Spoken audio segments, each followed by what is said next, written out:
So I'm going to be reviewing this mouse because it's part of a series of this combo deal from a company called Havit, and they make extremely good items for a budget. And this is one of the products in that combo, a mouse. It's a mouse and keyboard combination, and I extremely love this. It's a very nice shape. After all, it kind of looks like a Death Adder or anything the Death Adder line. It's basically a baby Death Adder. For the size of it, it feels like quite a larger mouse, quite the same size of a G502 Hero. I will even have a picture of the size comparison coming up. And yes, it is still wired, which is not a latest trend nowadays.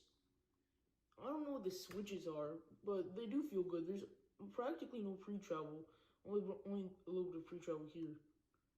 They also have side buttons, and well, for one thing, these scroll wheel, it sucks. The scroll wheel is absolutely garbage of a scroll wheel.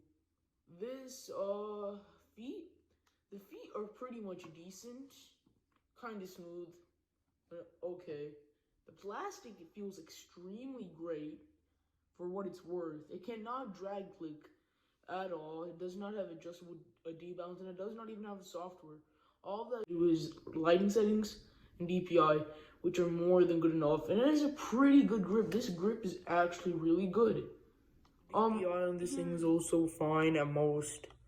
I don't know how far it can go to, but it feels like about a good 1,300. 1,000 to 3,000 DPI, which is fairly fine enough for what it is.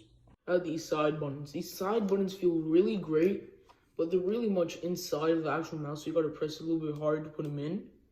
But it feels fine. Here's a sound test for them.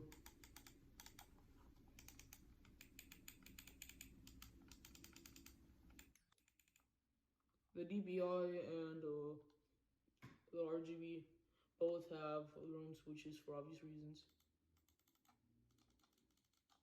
It is a subtle, well, not really subtle amount of branding right here, but I would be fine if they just took that logo off and left off with a little bit of branding right here in the bottom. That would be more than fine. The sensor is decent. While noticing for input lags when I was testing, usually my average was about like 200 milliseconds of lag. Well, not lag, click delay, like response time.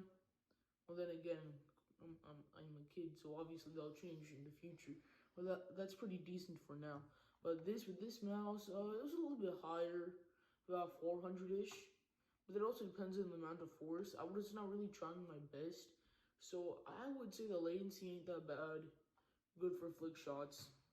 The weighting on this, I do not know about the weighting on this mouse. It did not give a description on how heavy or how light this thing is. It feels decent. Feels like a good 90-ish, about 70-ish grams of weight, which is fairly good. For grips, fingertip grip works really good. Palm grip also works really nice. Like the normal grip also works really good too. And then you might be thinking, what about using this as an office mouse? This is really great for an office mouse if it wasn't for these lights, but really flashy. It won't mind about these. And that's practically all. And I can't forget about how the scroll wheel sounds. And the scroll wheel is like mostly in, so yeah. See, here's the problem. Try to scroll down, just hit this button instead. Other than that, like the sensor, it's decent. It's not the best, but great for what it is. It's a really great product and all. Okay, that's everything. Bye.